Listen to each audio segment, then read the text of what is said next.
Allah kalau sudah memberikan balasan tanpa ada hitungannya. Kadang-kadang teman-teman baru niat saja, enak ya makan ini, subhanallah ada yang antarin makanan itu. Baru niat saja, oh bagus ya kendaraan itu. Entah kenapa berwaktu kemudian ada yang antarin kendaraan, ada duit bisa beli kendaraan tersebut. Depan mata Allah berikan nikmat itu. Susah dari sisi ekonomi. Demi Allah teman-teman saya tidak rasakan itu. Kalau dosa Anda redam dan ibadah terus Anda tingkatkan, Anda akan rasakan, percaya lisan saya teman-teman, kenikmatan ibadah itu. Bahkan sampai pada tingkat Anda sudah merasa kehilangan sesuatu yang sangat besar kalau ibadah itu luput dari Anda. Contoh misal, Anda coba komitmen mulai sekarang. Saya mulai dari diri saya, baru teman-teman saya ajak tentunya. Dan semoga Allah mudahkan kita untuk mengamalkan. Coba kita istiqomah, sholat on time di awal waktu. Itu aja dulu. Kita mulai. Baca keutamaan sholat di awal waktu.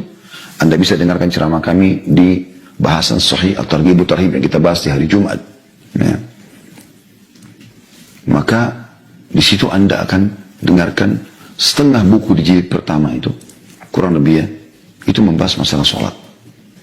Lengkap sekali. Saya pada saat membaca buku itu, ada beberapa hadis yang saya sendiri baru dengar. Subhanallah, dan saya bersyukur kepada Allah SWT karena membedah buku. Sehingga kami tahu, oh ternyata isinya ini misalnya. Baca itu teman-teman sekalian.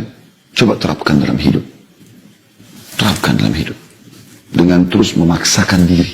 Ya. Kapan Anda sudah coba terapkan? Selalu azan, pokoknya azan saya mau ke masjid. Sehari, 2 hari, seminggu, sebulan. Ya. Sudah seperti menjadi sebuah pola. Ya. Dalam hidup. Sudah menjadi sebuah kebiasaan dalam hidup. Maka apa yang terjadi? Satu waktu Anda luput 1 kali aja sholat berjamaah, penyesalannya luar biasa. Kalau Anda rasakan itu, berarti menandakan Anda sudah merasakan nikmatnya iman. Anda sering membaca Quran sehari 1 lembar, sekali luput. Atau Anda biasa zikir pagi petang, luput. Ada rasa penyesalan. Maka itu tanda kenikmatan iman. Berarti sudah mulai ada kenikmatan di amal soleh itu. Kalau Anda terus saja menjaganya setahun, 2 tahun, 10 tahun, maka kenikmatan yang Anda rasakan luar biasa.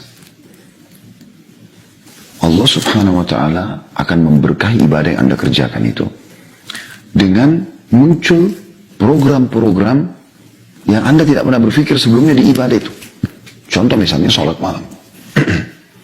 Kalau Anda baru mulai mau mengerjakan sholat malam, mungkin kadang-kadang Anda khusyuk, kadang-kadang Anda masih mengkhayal. Mungkin Anda hanya mengerjakan 2 rakaat. Itu pun Anda masih memilih surah-surah pendek. Mungkin juga Anda mengerjakan 5 menit, 10 menit sebelum azan subuh. Tapi Anda jangan berhenti. Terus coba istiqomahkan. Seminggu, beberapa hari, sebulan. Nanti Allah SWT melihat istiqomah Anda di situ. Allah akan buat nanti Anda lebih mudah dan lebih ringan untuk sholat 4 rakaat. Lebih ringan untuk sholat 8 rakaat. Lebih ringan untuk sholat tambahkan witir 3 rakaat. Walaupun masih baca surah-surah pendek. Anda istiqomah lagi. Allah munculkan lagi perasaan dan merasa ringan untuk sholat. Mungkin tadinya setengah jam sebelum subuh, 1 jam. Anda bisa 2 jam sebelum subuh. Mungkin tadinya surah-surah pendek, sekarang sudah mulai surah-surah panjang. Jadi muncul program-program di benak kita, di jenis ibadah yang sedang kita kerjakan itu teman-teman sekalian, yang kita tidak pernah terfikir sebelumnya. Terus begitu.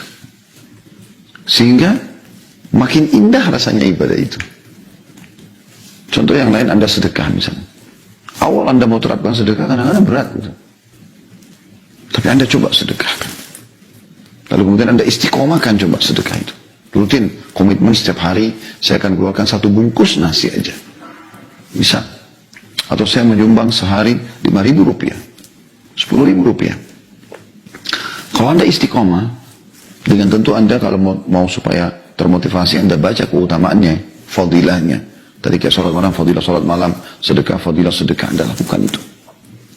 Nah, setelah Anda melakukan itu teman-teman sekalian, maka akan muncul kayak tadi. Mulai ada perasaan, masa sih cuma 10 ribu, atau 20 ribu aja. Akan meningkat nilainya, muncul program kita untuk menambah nilai. Mungkin kita kadang-kadang sedekah sehari sekali. Sekarang setelah kita istiqomah seminggu, sebulan, kita akan mulai melakukannya sehari 2 kali. Lama-lama Anda akan mulai bersedekah dalam sehari beberapa kali, setiap kali orang lihat orang miskin. Kayak rasanya nggak nyaman kalau nggak bantu. Sampai Anda mencintai perbuatan tersebut. Ada satu jemaah saya mengatakan, kata-kata ini saya merasa, dia bilang setelah dengar ceramah saya, dia merasakan, tentu dengan izin Allah SWT, saya cuma perantara saja. Tapi dia mengatakan dan seakan-akan saya merasa Allah menyampaikan ke kuping saya pernyataan beliau. Supaya saya yakin juga apa yang saya sampaikan ternyata bermanfaat bagi umat ini. Dia mengatakan, Ustaz, saya sampai ketagihan dengan sedekah. Ketagihan. Karena saya begitu bersedekah, saya dapatkan sebenarnya apa yang sedang Allah janjikan. Sebagaimana antum ceritakan. Ternyata Allah akan balas. Makin besar saya sedekahkan, maka makin besar yang datang rezekinya. Makin banyak Allah bukakan pintu-pintu kebaikan. Bahkan saya kadang-kadang duduk di rumah, datang keuntungan-keuntungan itu. Saya pernah didatangi oleh seorang sahabat saya. Kebetulan saya lagi di rumah. Waktu itu saya belum memiliki perusahaan sendiri. Masih partner sama teman dan kami masih dagang gaharu sebenarnya waktu itu. Dan ada beberapa jenis yang saya taruh dalam garasi rumah. Itu saya masih kontrak di Jakarta.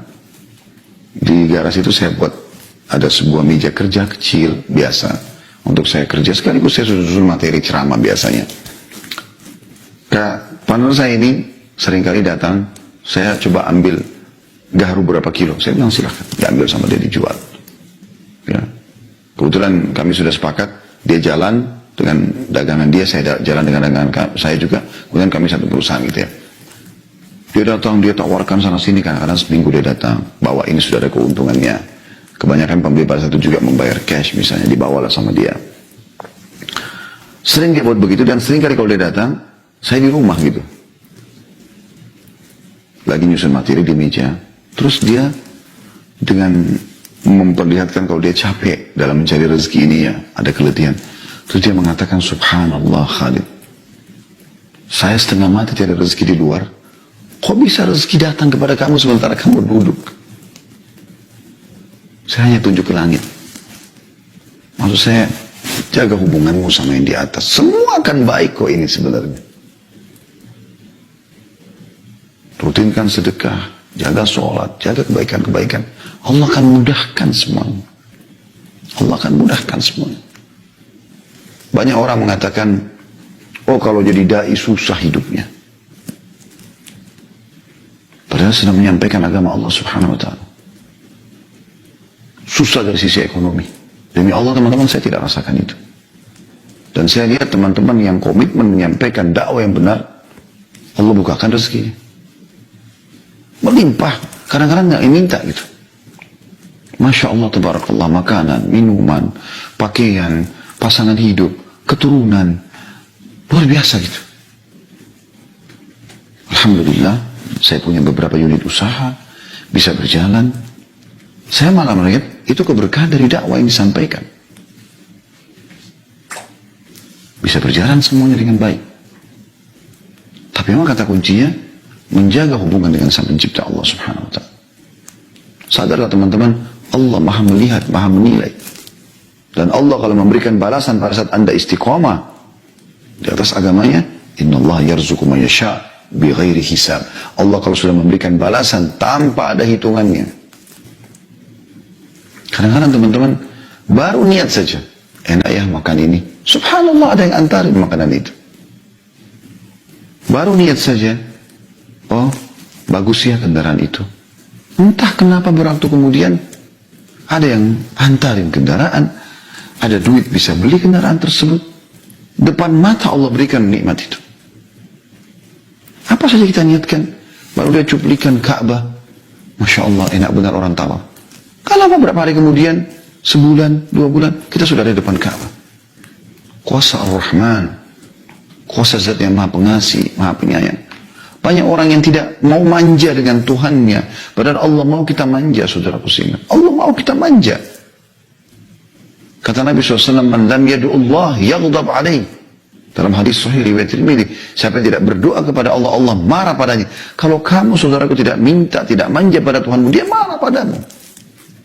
Sampai seorang penyair Arab mengatakan apa? Jangan kau minta pada manusia. Karena kalau kau minta padanya, dia akan berkeluh kesah. Sekali kau minta, dia akan beri 2 kali, 3 kali. Dia akan mengeluh. Bahkan dia akan menolak mungkin atau menghinamu. Tapi mintalah kepada Zat yang kalau kau tidak minta padanya justru dia marah. Allah mau kita merengek, minta. Kita boleh tamak dengan rahmat Allah Subhanahu wa ta'ala. Diberikan kesehatan, minta tambahan kesehatan. Diberikan keturunan, diberikan harta, diberikan jabatan. Minta agar Allah Subhanahu wa ta'ala berkahi. Berikan tambahan, bukakan pintu-pintu yang lebih baik. Boleh tamak terhadap rahmat Allah. Kita minta teman-teman agar diberikan, dijaga kesehatan kita jauh lebih baik, lebih afdal dibandingkan kita sakit minta disembuhkan. Kita sedang kaya, kita minta agar harta kita berkahi, ditambah oleh Allah Subhanahu wa ta'ala supaya bisa lebih banyak mendekatkan diri kepada Allah dengan harta tersebut. Lebih baik daripada sudah bangkrut baru minta diberikan solusi.